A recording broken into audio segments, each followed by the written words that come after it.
नमस्कार दोस्तों, स्वागत है आप सभी का आपके अपने चैनल स्ट्रगल टू सैटिस्फैक्शन में। मैं हूं आपका दोस्त विशाल और आज की वीडियो में हम बात करेंगे एनएचपीसी के बारे में और ये जानने की कोशिश करेंगे कि क्या ये एक बेहतर फ्यूचर इन्वेस्टमेंट है कि नहीं। इस वीडियो को अंत तक जरूर देखिएगा और वीडियो को शुरू करने से पहले मैं आपको बताना चाहता हूँ कि हमारा एक फ्री टेलीग्राम चैनल है जिसमें हम एनालिसिस करके आपको बताते हैं। अगर आपको हमारा ये वीडियो पसंद आए तो हमारे टेलीग्राम चैनल को जरूर ज्वाइन करें और इस वीडियो को लाइक शेयर और सब्सक्राइब करना ना भूलें। तो चलिए वीडियो की शुरुआत करते हैं। जैसे कि आप स्क्रीन पे देख सकते हैं, ये एनएचपीसी की ऑफिशियल वेबसाइट है और हमारी जो एनएचपीसी कंपनी है ये गवर्नमेंट कंपनी है, मिनी रत्न कंपनी है। और ये जो कंपनी है ये मेनली किस बिजनेस में है, ये है पावर जनरेशन में। ये क्या बनाती है, डैम्स बनाती है और वहाँ पे ये इलेक्ट्रिसिटी प्रोड्यूस करती है। ये जो कंपनी का मेन काम है, डैम बनाने का काम है, हैवी एसेट इंडस्ट्री है ये। तो चलिए इसके फंडामेंटल एनालिसिस करते हैं इस कंपनी का। तो जैसे कि आप स्क्रीन पे देख सकते हैं, इसकी जो मार्केट कैपिटलाइजेशन है वो 20,000 करोड़ की है मार्केट कैपिटलाइजेशन। तो मैंने आपको प्रीवियस वीडियो में भी बताया था कि मार्केट कैपिटलाइजेशन से हम क्या समझते हैं। हमें ये पता चलता है कि कंपनी स्मॉल कैप है या मिड कैप है या फिर लार्ज कैप है। तो यदि जिस कंपनी का मार्केट कैपिटलाइजेशन जो है 20,000 करोड़ से ऊपर है तो उसे लार्ज कैप कहते हैं, और जिस कंपनी का मार्केट कैपिटलाइजेशन जो है 5,000 करोड़ से 20,000 करोड़ के बीच में है उसे मिड कैप कहते हैं, और जिसका 5,000 करोड़ से कम होता है उसको हम लोग स्मॉल कैप कहते हैं। सेकंड पॉइंट जो है इसका, वो है आप देख सकते हैं इसका करंट प्राइस। आज के डेट में ये जो स्टॉक है 20 रुपये 15 पैसे पे ट्रेड कर रहा है। अब हमें ये देखना है कि क्या ये जो रेट है इसका, इस पर्टिकुलर स्टॉक का, वो हमारे लिए सही है इन्वेस्टमेंट करने के लिए, या फिर हम इसे और वेट करें कि ये और थोड़ा नीचे आए, या फिर हम इसको इसी प्राइस में खरीदें और ये यहीं से ऊपर की तरफ जाएगा। तो हमारे आने वाले एनालिसिस में हम जो करने वाले हैं आज इस वीडियो में, उससे हमें पता चलेगा कि क्या हमें इस स्टॉक में इन्वेस्ट करना चाहिए या नहीं करना चाहिए। तो इस पूरी जानकारी को जानने के लिए वीडियो को अंत तक जरूर देखिएगा। चलिए आगे बढ़ते हैं। थर्ड जो एट्रीब्यूट आता है इसमें वो है 52 वीक्स हाई और लो। मतलब एक साल में ये स्टॉक कितना हाई बनाया है और एक साल में ये स्टॉक कितना लो गया है। तो एक साल के अंदर ये स्टॉक जो हाई बनाया है दैट इज 29.10, 29 रुपये 10 पैसा, और जो लोएस्ट बनाया है वो है 15 रुपये 10 पैसा। ये जो है इसकी एक साल की रेंज हो गई, प्राइस रेंज, और अभी ये चल रहा है 20 रुपये 15 पैसे पे। ओके, अगला जो एट्रीब्यूट आता है वो है बुक वैल्यू। बहुत ही इंपॉर्टेंट एट्रीब्यूट हो जाता है हमारे फंडामेंटल एनालिसिस के पॉइंट ऑफ व्यू से। ना बुक वैल्यू होता क्या है, इससे हमें क्या फायदा होगा। देखिए, बुक वैल्यू जो होती है वो कैसे निकालते हैं पहले मैं वो आपको बता देता हूँ। बहुत ही छोटा सा फॉर्मूला है। बुक वैल्यू में होता क्या है कि कंपनी की जितनी भी फिजिकल एसेट्स होती हैं, ओके, फिजिकल एसेट्स, और उसमें से आप लायबिलिटीज जो है उसको घटा देते हैं तो बुक वैल्यू आती है, और उसको आप यदि टोटल नंबर ऑफ शेयर से डिवाइड कर देंगे तो आपको एक जो वैल्यू मिलेगी दैट इज बुक वैल्यू पर शेयर, तो वो है होती है 31.23। तो यहाँ पे आप देख सकते हैं इसकी जो बुक वैल्यू है वो 31.23 है। इसका मतलब, और यदि मैं शॉर्ट में बताऊं, ज़्यादा मैं डीप में अकाउंटेंसी में ना जाऊं, तो यदि मान लो कल के वो जो कंपनी है आपकी लिक्विडेट हो जाती है, ओके, तो आपको एटलीस्ट इतना रुपए पर शेयर पे मिलेगा। ओके, यहाँ पे आप देख सकते हैं ये जो करंट प्राइस है वो 20 रुपए है और बुक वैल्यू जो है 31 रुपए है, 31 रुपीज है। इसका मतलब बुक वैल्यू जो है करंट प्राइस से ज़्यादा है। इसका मतलब आपको जो ये शेयर है वो डिस्काउंट में मिल रहा है, प्रीमियम पे नहीं मिल रहा। आप एक्स्ट्रा पैसा नहीं दे रहे हो आप, बल्कि आपको ये जो शेयर है वो डिस्काउंट में मिल रहा है। अब ऐसा क्यों हो रहा है उसको हम आगे देखते हैं। अब आपका अगला जो एट्रीब्यूट आता है उसको बोलते हैं स्टॉक पीई। पीई जो होता है इसका मतलब होता है stock price to earning ratio. इसमें दो फैक्टर्स हैं, एक है प्राइस, दूसरा है आपका अर्निंग। ये जो अर्निंग है इसको हम लोग बोलते हैं ईपीएस, अर्निंग पर शेयर। ये पीई जो वैल्यू निकल के कैसे आती है, यदि आप यहाँ पे स्क्रीन पे देख सकते हैं, इस कंपनी का जो अर्निंग पर शेयर है वो 2.87 रुपीज़ है और इसका जो करंट मार्केट प्राइस है वो 20.15 है। यदि आप 20.15 को 2.87 से डिवाइड करेंगे तो आपको 7.02 आएगा। ओके, ये इसका मतलब क्या है, अब ये देख लेते हैं। इसका मतलब ये है कि इसका जो एक शेयर पे जो अर्निंग है वो 2 रुपये 87 पैसा है, और आप जो है इसको 7 गुना ज़्यादा पैसा देके आप इसको खरीद रहे हो। So the P tells you that how many times, कितना गुना पैसा देके आप उस स्टॉक को खरीद रहे हो। तो आप इस स्टॉक को 7 गुना, 7 टाइम्स आप इसको 7 गुना पैसा देके खरीद रहे हो, तभी इसका जो वैल्यू है वो 20 है। ओके, सो पी से आपको ये समझ में आया कि कितना गुना हम इसको पैसा देके खरीद रहे हैं। दूसरी बात, एक मिथ है लोगों के बीच में कि यदि जिस स्टॉक का पी 10 से कम है वो अंडर वैल्यूड है, और जिस स्टॉक का पी जो है 20 से ऊपर है वो आपका ओवर वैल्यूड है। तो कभी भी आप स्टॉक को यदि खरीदते हैं तो ये मत देखिएगा कि उसका पी जो है 10 से कम है तो हमें उसमें इन्वेस्ट करना चाहिए। यदि वो 10 से कम है तो क्यों कम है, वो है आपका मेन क्वेश्चन, वो आपका होना चाहिए कि वो कम क्यों है। ओके, तो चलिए आगे बढ़ते हैं। नेक्स्ट हमारा जो एट्रीब्यूट है उसे बोलते हैं डिविडेंड यील्ड। ये डिविडेंड यील्ड क्या होता है? देखिए, डिविडेंड पहले हम समझते हैं कि डिविडेंड क्या होता है कि कंपनी, जितना भी कंपनी को प्रॉफिट होगा तो वो कंपनी क्या करती है, अपने प्रॉफिट को अपने शेयर होल्डर्स के साथ शेयर करती है in the form of dividend. जैसे कि हम लोग बैंक में पैसा जमा करते हैं तो हमें बैंक क्या करती है, इंटरेस्ट देती है, बट दैट इज कंपलसरी, और डिविडेंड जो है वो कंपलसरी नहीं होता है। तो मेरा ये जो गवर्नमेंट सेक्टर के जितनी भी कंपनीज है उनके ऊपर फंडामेंटल एनालिसिस करने का मेन मोटिव यही है कि ये जो कंपनीज होती हैं ये लोग इनका ज़्यादा जो झुकाव है वो डिविडेंड की तरफ होता है। ये कंपनीज यूजुअली डिविडेंड्स देती हैं और अच्छा खासा डिविडेंड देती हैं। तो जैसे कि आप देख सकते हैं इस कंपनी का भी डिविडेंड 5.86% है। बहुत ही अच्छा डिविडेंड ये कंपनी पे करती है। तो जो लोग लंबे समय के लिए निवेश करना चाहते हैं, लॉन्ग टर्म इन्वेस्टर्स हैं, उनके लिए ऐसी कंपनीज अच्छी होती है जिनका डिविडेंड यील्ड ज़्यादा होता है।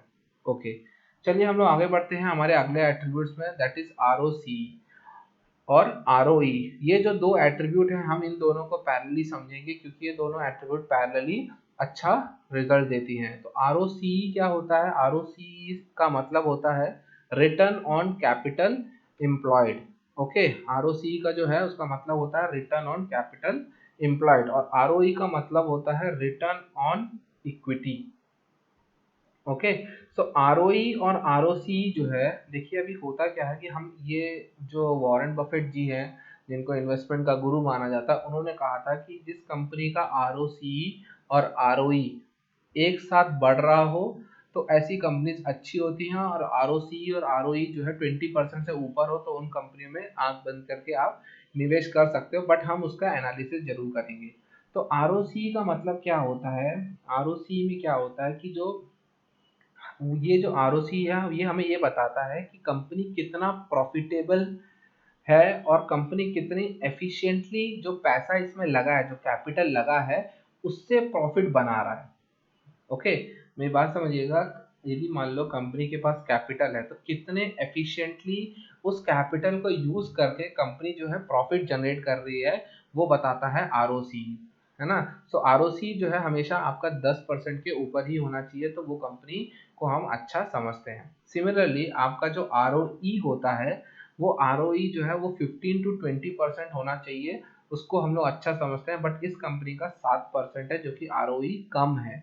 अब आरओई क्या होता है? आरओई बताता है मैनेजमेंट की एबिलिटी को। ओके, आरओई क्या बताता है कि मैनेजमेंट जो होता है, जो भी इक्विटी का जो पैसा अवेलेबल है उससे कितना इनकम जनरेट हो रहा है। बात को समझिएगा, देखिए एक में कैपिटल एम्प्लॉयड था और एक में इक्विटी था। तो आरओई जो है, इक्विटी इक्विटी जो होता है वो शेयर होल्डर से रिलेटेड रहता है, तो आरओई जो है आपका इस कंपनी का कम है, क्योंकि यहाँ पे जो मैनेजमेंट है वो इक्विटी के पैसे से अच्छे से इनकम जनरेट नहीं कर पा रहा है।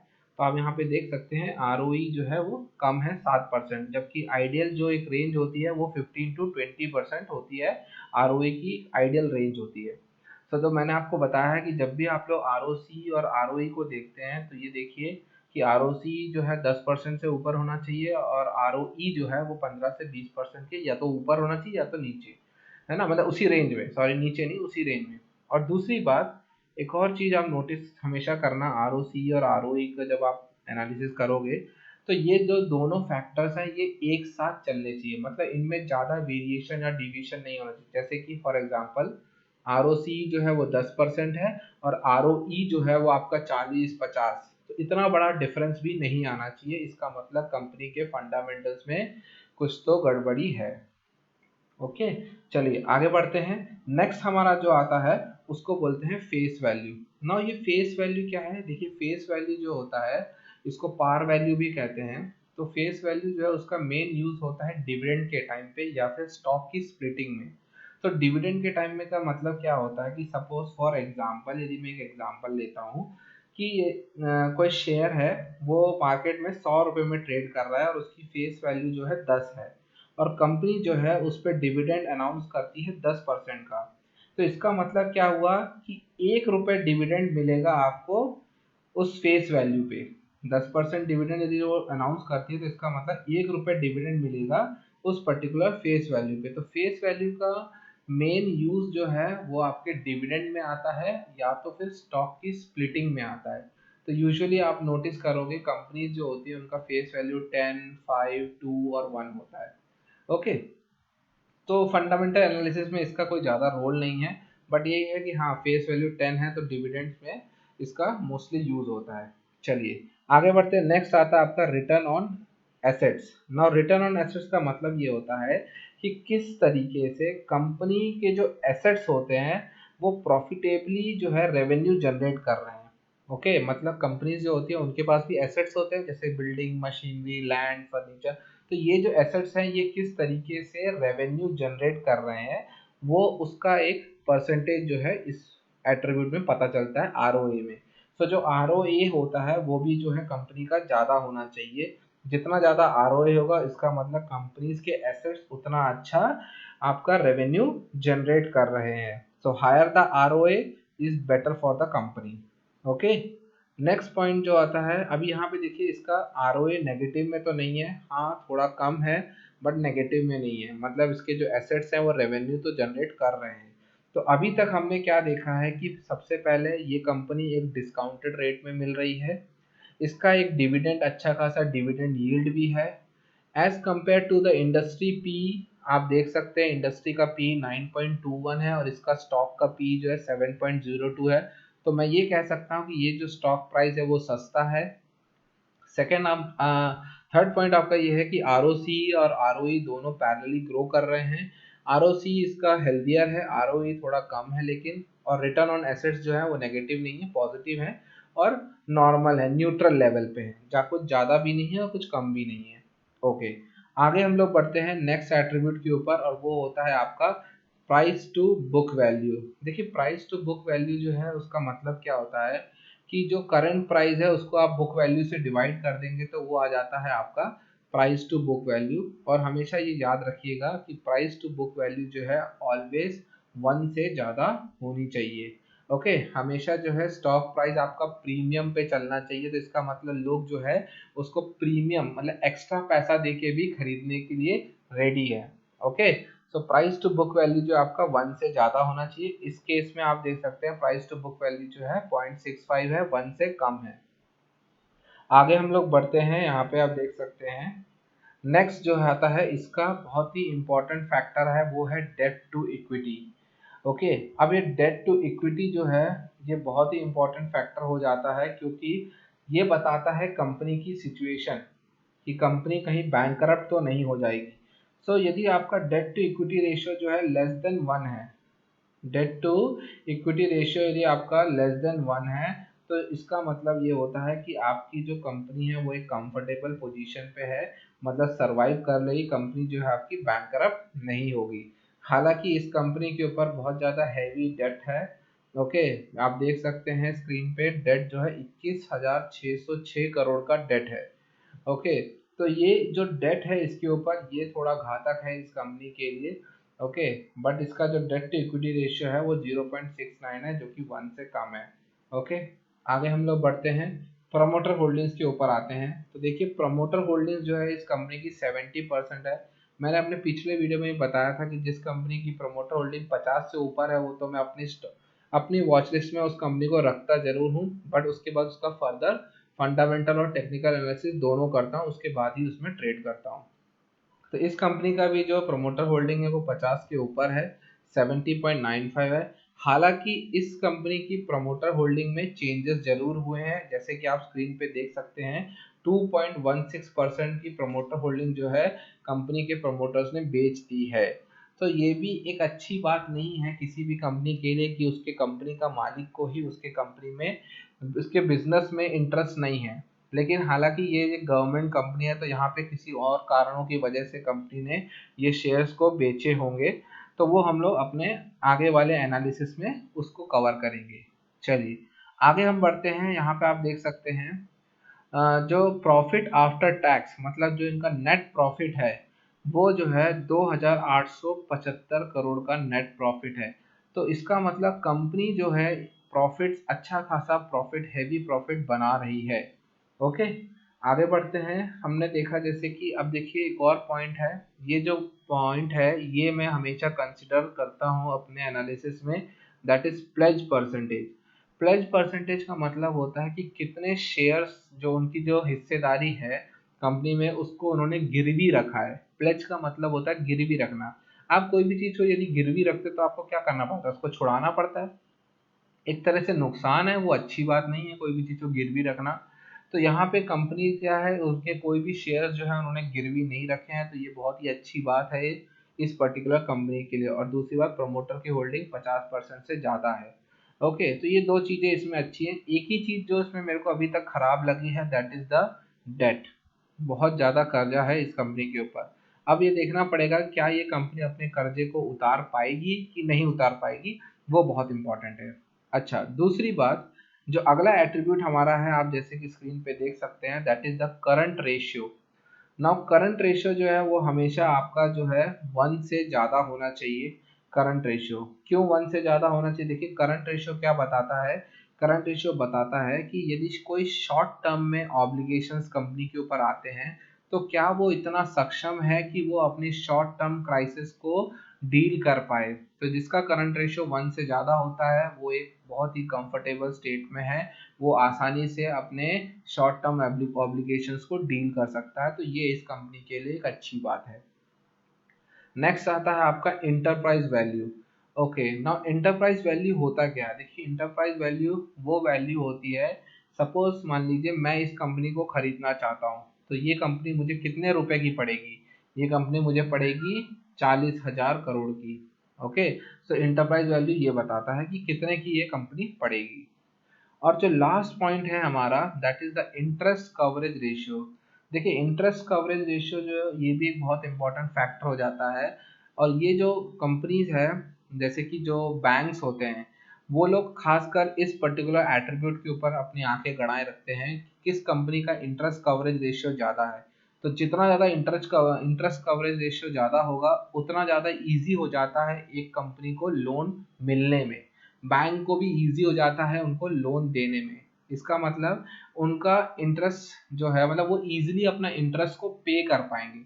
यदि वो किसी से कोई कर्जा भी लेते हैं बैंक से लोन भी लेते हैं तो वो अपने इंटरेस्ट को इजीली पे कर पाएंगे क्योंकि उनका इतना प्रॉफिट जनरेट होता होगा। ओके तो यहाँ पे आप देख सकते हो करीब 5.54 टाइम्स उनका प्रॉफिट जनरेट होता है। सो ये भी एक बहुत अच्छा बात है इस कंपनी के लिए कि उनका इंटरेस्ट कवरेज रेशियो 1 से तो ज़्यादा है, ऑलवेज 1 से ज़्यादा ही होना चाहिए। ओके तो वो भी एक वो मुद्दा है। और जो आइडियल यदि मैं केस बोलूँ तो 3 जो है इंटरेस्ट कवरेज रेशियो वो 3 से ज़्यादा ही होना चाहिए। That is the best for any company to get a loan. Okay so यहाँ तक हमने क्या देखा, इसके हमने कुछ एट्रीब्यूट्स देखे और इन एट्रीब्यूट से हमें ये समझ में आया कि कंपनी जो है अभी डिस्काउंट रेट पे चल रहा है, अंडर वैल्यूड है। और दूसरी बात जो कि इसमें कुछ अच्छी बातें हैं कि प्रमोटर होल्डिंग्स अच्छी है इसकी, कोई भी शेयर गिरवी नहीं रखा गया है, इंडस्ट्री पी से ये थोड़ा सस्ता चल रहा है अभी, R O C R O ई और आर ओ ए दोनों इसके अच्छे हैं, न्यूट्रल भी बोल सकते हैं या तो थोड़े अच्छे हैं, बहुत ज़्यादा भी अच्छे नहीं लेकिन अच्छे हैं। इंटरेस्ट कवरेज रेशियो भी अच्छा है। खाली इसमें अभी तक मेरे को जो खराबी दिखी है वो सिर्फ ये है कि इसका डेट जो कि 21,000 करोड़ का डेट है। बट बाकी सारी चीज़ों को देख के तो ऐसा लग रहा है कि ये कंपनी जो है अपने डेट को ईजिली उतार सकती है। तो उसके लिए हम लोग जो है फर्दर एनालिसिस करेंगे इसी चीज़ का कि क्या ये कंपनी अपने डेट्स को उतार सकती है कि नहीं। और उसके लिए हम लोग आगे बढ़ते हैं इसके पीयर कंपैरिजन में। सो अब आप जैसे कि आप स्क्रीन पे देख सकते हैं इसका पीयर कंपैरिजन है ये। पीयर कंपैरिजन करने का मेन मकसद ये होता है कि सेम इंडस्ट्री में जैसे कि एनएचपीसी जो है एक power generation and supply industry में आता है, ओके, तो सेम इंडस्ट्री में जो बाकी इसके जो फेलो कॉम्पिटिटर्स हैं, उन लोग किस तरह से बिहेव कर रहे हैं, उन लोग का क्या परफॉर्मेंस है और उसके कंपैरिजन में इसका क्या परफॉर्मेंस है, उसको बोलते हैं हम लोग पीयर कंपैरिजन। ये करना बहुत ज़्यादा ज़रूरी होता है। इससे हमें पता लग जाता है, आइडिया लग जाता है कि इस पर्टिकुलर इंडस्ट्री में हमें किस कंपनी में इन्वेस्ट करना चाहिए। ओके, तो जैसे कि आप देख सकते हैं इस पर्टिकुलर इंडस्ट्री में एनएचपीसी जो है वो सबसे सस्ता उसका करंट मार्केट प्राइस चल रहा है अभी 20 रुपए।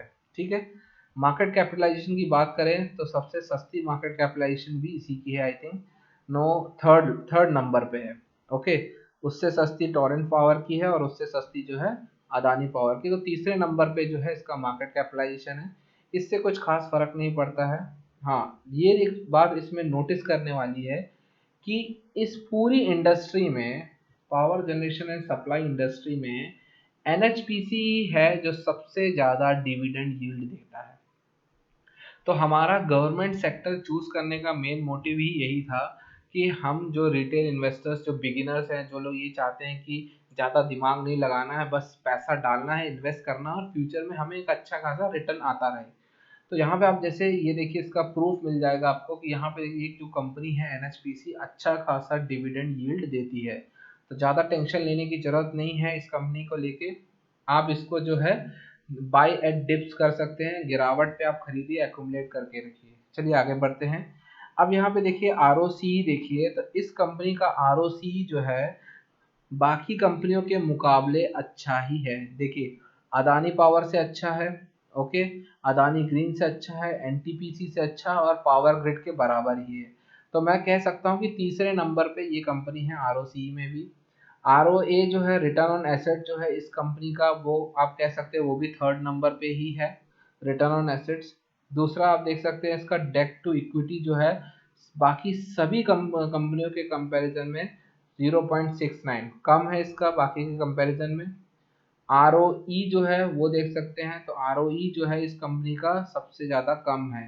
तो रिटर्न ऑन इक्विटी जो है वो यहाँ पे बाकी कंपनियों के मुकाबले कम है, जो कि ज़्यादा होना चाहिए था। सो ये जो एक पॉइंट है, अभी तक हमने दो पॉइंट डिस्कवर कर लिए हैं कि इस कंपनी का डेट बहुत ज़्यादा है, सेकंड इस कंपनी का रिटर्न ऑन इक्विटी कम है। तो ये जो दो पॉइंट है ये हमारे लिए थोड़ा नेगेटिव बना देते हैं एनएचपीसी को। ओके, उसके बाद देखिए अर्निंग पर शेयर जो है 12 मंथ्स का दिखा रहा, तो 2 रुपये 87 पैसा ये अर्निंग पर शेयर भी कम है, बहुत कम है ना। तो अभी हम इस पे कोई निष्कर्ष नहीं निकालेंगे कि क्या ये ईपीएस कम है, हमें ये देखना पड़ेगा कि साल दर साल इसका ईपीएस बढ़ा है कि नहीं बढ़ा है। तो वो जो है हम उसको आने वाले अगले एनालिसिस में देखेंगे। अच्छा, दूसरी बात यहाँ पे आप देख सकते हो जो प्राइस टू बुक वैल्यू है वो तो 0.65 है, ये भी आपका 1 से ज़्यादा होना चाहिए था।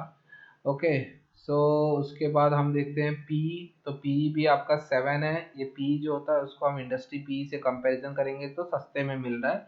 ओके, तो सस्ता मिल रहा है, हम अभी कह सकते हैं कि ये अंडर वैल्यूड है। ओके, ये स्टॉक जो है अंडर वैल्यूड है। अच्छा, उसके बाद आप देख सकते हो डेट। अब इस पर्टिकुलर इंडस्ट्री में इस कंपनी का जो डेट है वो तीसरे नंबर पे है।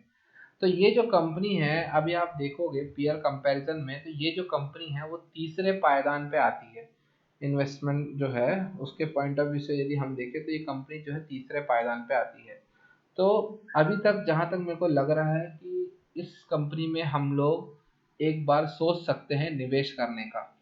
ओके, तो चलिए हम आगे भी देखते हैं। आगे हम जो है इसके प्रॉफिट एंड लॉस स्टेटमेंट को देखेंगे और उसमें हम पता करेंगे कि ये कंपनी जो है कितना प्रॉफिट में है या फिर कितना लॉस में है। चलिए, तो जैसे कि आप स्क्रीन पे देख सकते हैं ये इसका प्रॉफिट एंड लॉस स्टेटमेंट है। ओके, हम कंसोलिडेटेड देख रहे हैं, तो यहाँ पे आप देखिए पहला जो है इसका सेल्स। अब आप देखिए सेल्स जो है 2008 में ये कंपनी लिस्ट हुई थी, तो सेल्स जो है इसका कंटिन्यूअस इसका सेल्स बढ़ा है। देखिए ये सारी चीज़ें जो होती हैं, जो अकाउंटिंग्स के बच्चे होते हैं या जिनको अकाउंटिंग अच्छे से पता है, 11-12 की अकाउंटिंग ही पढ़ लोगे आप तो बहुत ही अच्छे से फंडामेंटल एनालिसिस कर लोगे। बट इतना समय हमारे पास है नहीं, तो मैं आपको इसका निष्कर्ष बता देता हूँ कि क्या होता है। हमेशा प्रॉफिट एंड लॉस में आप ये देखिए कि सेल और जो नेट प्रॉफिट है उसको आप लेके चलिए पैरेलली। देखिए मार्च 2008 में इसकी सेल थी इतनी और 2009 में सेल बढ़ी, तो क्या प्रॉफिट ग्रोथ हुआ? तो यहाँ देख सकते हैं आप प्रॉफिट में भी उछाल आया है। सिमिलरली अगले साल देखेंगे तो सेल बढ़ी, तो यहाँ पे फिर उछाल आया। तो इसका मतलब क्या हो रहा है, सेल इंक्रीज हो रही है और प्रॉफिट भी आपका क्या हो रहा है, इंक्रीज हो रहा है। तो ये भी एक अच्छी बात है इस कंपनी के लिए। सेकेंड, आप यहाँ देखिए, इस कंपनी, ये जो कंपनी है अपने कोर बिजनेस के अलावा अदर इनकम, मतलब दूसरी जगह से भी इसको कंपनी को इनकम आ रही है, और आप देख सकते हो साल दर साल वो इनकम बढ़ती ही जा रही है। तो इसका मतलब ये जो कंपनी है उसको जो प्रॉफिट है वो दूसरी जगहों से भी प्रॉफिट आ रहा है, अदर इनकम जो है वहां से भी इसको जो है प्रॉफिट जनरेट हो रहा है। तो ये भी एक अच्छी बात है, बट मेरे हिसाब से कंपनी का जो कोर बिजनेस है ना, ऑपरेटिंग प्रॉफिट, वो हमेशा ज़्यादा होना चाहिए। तो ये भी एक अच्छी बात है, कोई ख़राब बात नहीं है। ओके, नेक्स्ट आगे आप यहाँ देखिए, ये सबसे इम्पोर्टेंट, जैसे कि मैंने आपको पहले बताया था ईपीएस, इस कंपनी का ईपीएस जो है कम था as compare to the peer comparison में। हमने जब देखा कि ईपीएस कम था, बट आप यहाँ पे ध्यान दीजिए इस कंपनी का ईपीएस साल दर साल बढ़ा है। इसका मतलब कंपनी जो है ग्रो कर रही है, कंपनी पीछे नहीं है, कंपनी में कोई खराबी नहीं है, कंपनी ग्रो कर रही है। और दूसरी बात आप यहाँ पे देख सकते हो, इसका डिविडेंड पे आउट भी जो है इंक्रीज हुआ है, 26 से 56 तक आ चुका है। तो डिविडेंड भी ये अच्छा खासा डिविडेंड देने वाली कंपनी है। इसका मतलब एक तो आपके पर शेयर पे ये अर्निंग्स जनरेट कर रही है, साल दर साल जो अर्निंग्स हो रही है वो इंक्रीज हो रही है, साल दर साल प्रॉफिट इंक्रीज हो रहा है, साल दर साल सेल्स इंक्रीज हो रही है, ठीक है, साल दर साल अदर इनकम्स इंक्रीज हो रही है। ओके, और आपका जो डिविडेंड पे आउट है वो भी साल दर साल क्या हो रहा है, इंक्रीज हो रहा है। सो ये कुछ अच्छी चीजें हैं इस कंपनी के बारे में। चलिए अब हम लोग बात करते हैं इस कंपनी की बैलेंस शीट को, देख लेते हैं कि बैलेंस शीट क्या कहती है। सो यहाँ पे आप देख सकते हो कि इसकी बैलेंस शीट में सबसे पहला जो एट्रीब्यूट है वो है शेयर कैपिटल। और ये जो शेयर कैपिटल है इसमें थोड़ा सा ऊपर नीचे है, और वो ऐसा क्यों है, देखिए आप यहाँ पे कि पहले कुछ 11,000 करोड़ था, फिर 11,000 करोड़, फिर 12,000 करोड़। तो इसका मतलब यहाँ पे कंपनी ने जो है नए शेयर इशू किए हैं, और उसके बाद फिर वो कांस्टेंट रहा है, उसके बाद फिर वो घटा है। अब शेयर कैपिटल घटा है तो इसका दो रीज़न है, या तो शेयर्स कैंसिल हुए हैं या तो शेयर को कंपनी ने बाई बैक कर लिया है, कंपनी ने खुद ही इसके शेयर्स को खरीद लिया है। ठीक है, तो ये चीजें यहाँ पे शेयर कैपिटल ये चीजें बता रही हैं। अब यहाँ पे देखने वाली बात क्या है, रिजर्व्स। तो आप देखिए इस कंपनी का रिजर्व जो है कंटिन्यूअस बढ़ता ही जा रहा है। मार्च 2020 में इस कंपनी का जो रिजर्व था वो था 21,326 करोड़ का। जब ये कंपनी चालू हुई थी तब इसका जो रिजर्व था वो 7,000 करोड़ के आसपास था, और आज की डेट में इसका जो रिजर्व है, जो इसके पास धनकोष है, वो कितना है, 21,000 करोड़ का। तो रिजर्व कॉन्स्टेंटली बढ़ते गए हैं, बट इस पे एक खटकने वाली बात यह है कि जो इसकी बोरोइंग्स है वो भी बढ़ती ही गई हैं। तो ये तो कट गया, कैंसल आउट ही हो गया ये सारा रिजर्व और बोरोइंग है। ओके, तो यहाँ पे बैलेंस शीट ज़्यादा कुछ इन्फॉर्मेशन हमें दे नहीं रही है कि क्या है। तो और इसमें आप ये देख सकते हैं जो इसके फिक्स एसेट्स हैं वो भी ऑलमोस्ट सेम ही एक रेंज में ही चल रहा है, तो कुछ ज़्यादा खास इसमें इंफॉर्मेशन नहीं है इसके बैलेंस शीट में। ओके, इन्वेस्टमेंट भी जो है, इनकी जो इन्वेस्टमेंट आप देख सकते हैं वो भी गिरती ही गई है। तो बैलेंस शीट जो है इसके बारे में कुछ ज़्यादा खास इंफॉर्मेशन नहीं दे रही है, बट हमें ये प्रॉफिट एंड लॉस से तो ये समझ में आ गया कंपनी जो है प्रॉफिटेबल है, अच्छी खासी प्रॉफिटेबल है, और अच्छे खासे इसके सेल्स भी हो रहे हैं, और अर्निंग पर शेयर जो है इसका बढ़ रहा है। अब हम बात करते हैं कैश फ्लो स्टेटमेंट की। देखिए कैश फ्लो स्टेटमेंट बहुत ज़्यादा डिटेल्ड में यदि मैं आपको समझाने बैठूँ तो वीडियो बहुत लंबा हो जाएगा, तो इसको मैं बिल्कुल शॉर्ट में आपको बता देता हूँ, तो आपको भी बहुत ईजी हो जाएगा जब भी आप फंडामेंटल एनालिसिस करते हैं। तो मेरी बात को ध्यान से सुनिए।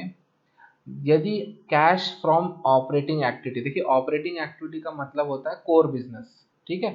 So cash from operating activity यदि आपकी पॉजिटिव है, वैल्यू पॉजिटिव में आ रही है, तो that is good for the company, और नेगेटिव में आ रही है तो bad for the company. Similarly for cash from investing activities, investing activities का मतलब परचेज ऑफ एसेट, ओके, ये सब चीजें खरीदना, एसेट खरीद ली हमने, तो वो सब चीजें किस में आती है, इन्वेस्टिंग एक्टिविटीज में आती है। तो यदि आपका इन्वेस्टिंग एक्टिविटीज की वैल्यू नेगेटिव आ रही है तो that is good for the company, और पॉजिटिव आ रही है that is bad for the company. और कैश फ्रॉम फाइनेंसिंग एक्टिविटी जो है उसमें क्या होता है, वो इशू ऑफ शेयर, वो सब शेयर से रिलेटेड, डिबेंचर से रिलेटेड चीजें फाइनेंसिंग में आती है, तो उसका कुछ ज्यादा खास रोल नहीं है। बट इंपॉर्टेंट ये होता है कि ऑपरेटिंग एक्टिविटी और investing activity, operating activity positive होनी चाहिए तो अच्छा होगा, और इन्वेस्टिंग एक्टिविटी नेगेटिव होनी चाहिए तो अच्छा है। तो इस केस में आप देख सकते हैं इसका ऑपरेटिंग एक्टिविटी पॉजिटिव में है, इन्वेस्टिंग एक्टिविटी नेगेटिव में है, तो that is good for the company. Cash flow का मतलब कंपनी में कितना कैश आ रहा है और कितना कैश जा रहा है। ओके, सो ये चीजें बताता है कैश फ्लो। तो कैश फ्लो स्टेटमेंट के हिसाब से ये कंपनी बहुत अच्छी है। ओके, यहाँ पे मैं इसको थम्स अप दूंगा। आगे हम लोग बढ़ते हैं रेशियोज में। तो रेशियोज में आप देख सकते हैं आरओसी, हमने देखो आरओसी इसका साल दर साल बढ़ता ही गया है। ओके, सो आरओसी इसमें ग्रोथ है, जो पैसा आप लगाते हैं, जो कैपिटल लगा हुआ है, उससे इन लोग अच्छा खासा रेवेन्यू जनरेट कर रहे हैं। यहाँ पे दिक्कत वाली बात ये है कि जो इसके डेटर डेज हैं, डेटर डेज जो होते हैं वो एक तरह से कंपनी के लिए एसेट होते हैं। ओके, सो कंपनी के एसेट्स यदि बढ़ते हैं तो ये बहुत अच्छी बात होती है। तो लेकिन यहाँ पे एसेट्स कब, देखिए डेटर को मैं समझाता हूँ, डेटर क्या होता है। डेटर का मतलब सपोज मैंने राम को 10,000 रुपए दिए, है ना, राम ने कहा कि मैं, मतलब उधारी में राम जो है मेरे से सामान खरीद के ले गया 10,000 रुपए का। राम ने बोला कि मैं आपको 10,000 रुपये 1 महीने बाद दूंगा, तो राम क्या है, मेरे लिए डेटर है, मेरे को राम से पैसे मिलने वाले हैं। तो इस केस में यदि आप देखोगे इस कंपनी के जो डेटर्स लोग हैं, मार्च 2019 तक इसकी जो डेटर की जो डेज हैं वो 115, आप समझ रहे, 115 करीब करीब 4 महीने तक। तो 4 महीने बाद ही इनको जो है पैसे आना चालू होते हैं। तो डेटर डेज का बढ़ना भी कोई अच्छी बात नहीं है, जितना कम रहेगा उतना जल्दी उनको पैसा मिलेगा। नेक्स्ट पॉइंट जो आता है इसमें वो आता है इन्वेंट्री टर्नओवर। ओके, देखिए अब इन्वेंट्री टर्नओवर क्या होता है, जितना ज़्यादा कंपनी का इन्वेंट्री टर्नओवर होगा उसका मतलब उतना ज़्यादा सेल हुई है उस पर्टिकुलर ईयर में। सो मोर द इन्वेंट्री टर्नओवर, इसका मतलब उतनी ज़्यादा सेल हुई है। जितना ज़्यादा इन्वेंट्री टर्नओवर कम होगा उसका मतलब कंपनी में स्टॉक पड़े ही हैं, है ना, वो सेल हो नहीं रही। जब तक सेल होगा नहीं उनको प्रॉफिट कहाँ से मिलेगा। सो इसका इन्वेंट्री टर्नओवर भी आप देख सकते हो अच्छा खासा बढ़ रहा है। ओके, सो आप यहाँ पे लास्ट 2019 में देखोगे तो 2018 के कंपैरिजन में बढ़ा ही है। ओके, 17 और 18 में थोड़ा गिरा है बट उसके बाद तो बढ़ा ही है। सो इसके जो इन्वेंट्री टर्नओवर रेशियो है वो भी हेल्दी है, कुछ इसमें कोई दिक्कत वाली बात नहीं है। अब जो हमारा लास्ट आता है फंडामेंटल एनालिसिस में वो है आपका share holding pattern. Share holding pattern में जैसे कि आप देख सकते हैं प्रमोटर की शेयर होल्डिंग जो है 70.95, 50 के ऊपर है तो मेरे लिए तो सफिशिएंट है, 50 के ऊपर ही होना चाहिए। सेकंड, आप इसमें देख सकते हो कि फॉरेन इंस्टीट्यूशनल इन्वेस्टर जो है उनकी प्रमोटर होल्डिंग भी अच्छी खासी है, 4.50% बहुत होता है, तो 4.50% की प्रमोटर होल्डिंग है इनमें। उसके बाद आप देख सकते हो, देखिए अभी इनमें जो प्रोमोटर होल्डिंग है वो मार्च और जून की आप जैसे देख सकते हो तो गिरी है, तो गिरावट due to corona and all है ना, नहीं तो आप देख सकते हो इसकी प्रोमोटर होल्डिंग जो है वो साल दर साल बढ़ी ही है। सो और जो आपका डोमेस्टिक इंस्टीट्यूशनल इन्वेस्टर है सेम वही चीज़ उनके साथ भी हुई है। देखिए डोमेस्टिक इंस्टीट्यूशनल इन्वेस्टर ने तो इनमें हमें प्रमोटर होल्डिंग को बढ़ाया ही है, घटाया भी नहीं, उल्टा इन्होंने तो 2% बढ़ा दिया है। सो वो चीज़ें भी अच्छी हैं। आप यहाँ देखिए पब्लिक का जो पैसा लगा है इसमें वो भी आपका साल दर साल बढ़ा ही है। सो जहाँ तक यदि मैं इस कंपनी को एक ओवरऑल मैं रेटिंग दूँ तो मैं इसको आउट ऑफ 100 यदि मैं बोलूँ तो मैं इसको 80 मार्क्स दूंगा। 80% आप, मैं ये सजेस्ट कर सकता हूँ कि मैं इस स्टॉक में खरीदने की सलाह दे सकता हूँ। बट फिर भी मैं आपको बोलना चाहूँगा कि किसी भी तरह की स्टॉक परचेज करने से पहले आप अपने फाइनेंशियल एडवाइज़र से सलाह लें। ये वीडियो में जितनी भी आपको मैं इंफॉर्मेशन दे रहा हूँ वो सिर्फ आपके एजुकेशन पर्पस के लिए है। इस इंफॉर्मेशन से आप किसी भी स्टॉक को ना खरीदें। ओके, स्टॉक को खरीदने से पहले आप खुद एक बार उस स्टॉक के बारे में स्टडी करिए, और जब आपका दिल कहे, जब आपको उसमें बिलीव हो कि हाँ ये कंपनी फ्यूचर में अच्छे रिटर्न देगी, तभी आप उस स्टॉक में निवेश करेंगे। चलिए अब हम चलते हैं इस कंपनी के चार्ट पे। तो मैं आपको जहाँ पे स्क्रीन पे इस कंपनी को ऐड करके दिखा देता हूँ, NHPC। ओके, ये जो चार्ट मैं आपको दिखा रहा हूँ ये मैं अपस्टॉक पे दिखा रहा हूँ, मैं अपस्टॉक यूज़ करता हूँ। तो यदि आपको अपस्टॉक में आपका अकाउंट खोलना है तो मैंने लिंक मैं आपको डिस्क्रिप्शन बॉक्स में दे दूँगा। आप लोग वहाँ से जाके आप स्टॉक का अकाउंट खोल सकते हैं।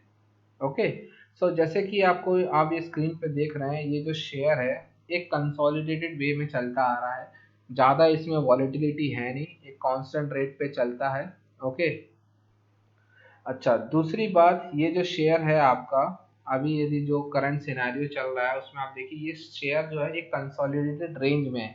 यदि मैं इसकी एक रेंज ड्रॉ करके दिखाऊं आप लोग को, तो आप लोग मान के चलिए ये जो शेयर है आपका 21 रुपए से लेके 19 रुपए 45 पैसे के बीच में ही ट्रेड कर रहा है। ठीक है, अब इसके बीच में भी ये अच्छा खासा जो है कंसोलिडेट होता है, तो यदि ये शेयर प्राइस आपको 19 रुपए 45 पैसे पे मिलता है तो इसको एक्यूमुलेट करके रखिए, इसको खरीदिए। देखिए कैसे करते हैं निवेश, यदि आप मान लीजिए आपके पास 1 लाख रुपए है, तो आप क्या करेंगे, हर एक डिप पे 25% शेयर्स जो है, मतलब 25% मतलब 1 लाख रुपए तो 25,000 रुपए के शेयर्स आप खरीदेंगे। अगले गिरावट में आप 25,000 रुपए के शेयर्स खरीदेंगे। मैं ये मानता हूँ कि मैक्सिमम 2 गिरावट के बाद जो है मार्केट आपका ऊपर जाने के चांसेस होते हैं, पुल बैक आता है। ओके, यदि नहीं आता है तो थोड़ा सतर्क होने की बात होती है कि इतना हैवी गिरावट भी नहीं आना चाहिए किसी स्टॉक में। यदि इतना हैवी गिरावट आ रहा है तो इसका मतलब स्टॉक में कुछ ना कुछ प्रॉब्लम है। तो ऐसे स्टॉक से भी दूर रहिए जिनमें बहुत ज़्यादा हैवी गिरावट आती हो। ओके, तो यहाँ पे मैंने आपको रेंज बताया है कि जो इसका रेंज है, यदि 19.45 पैसे पे आता है तो जमकर खरीदारी करिए, क्योंकि एक अच्छा खासा यहाँ पे सपोर्ट है इस पे। और जो इसका अगला सपोर्ट वो बनता है वो 17 रुपए 75 पैसे पे बनता है। तो 19.45 पे इसको खरीदारी करें आप लोग, और अगला जो है 17 रुपए 75 पैसे पे इसको खरीदारी करें। 2 बार में खरीदें स्टॉक को और एक्यूमुलेट करके रखिए और भरपूर डिविडेंड का लाभ उठाइए, क्योंकि अच्छा खासा डिविडेंड देती है ये कंपनी। और दोस्तों आपको ये मेरा वीडियो पसंद आया हो तो प्लीज़ लाइक शेयर सब्सक्राइब जरूर करिएगा और बेल आइकन को जरूर दबाइएगा, ताकि आने वाली जितनी भी वीडियोस हों उसका नोटिफिकेशन आपको मिल जाए। तो till then good bye, take care.